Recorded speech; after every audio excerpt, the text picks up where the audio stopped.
由澳門樂賢國際慈善會主辦，教青局及街坊福利會支持的聲動心源唱響無限可能至叻聲共融歌唱大賽首場海選體驗於11月8日下午11時半於街總社福大樓2樓舉行。以音樂為橋，共創共融為核心理念，匯集跨群體參賽者及評審團，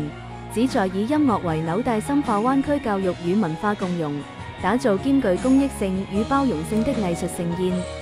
評審團包括慈善會名譽會長李永權、澳門歌手許成讓、珠海市特教學校音樂教師陳益敏及前明愛學校校長張石超等組成。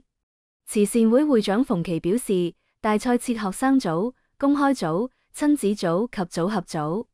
參賽選手來自協同特殊教育學校、家協會屬下創意軒及紅光軒、扶康會等，皆以積極向上的歌聲打破隔閡，傳遞溫暖力量。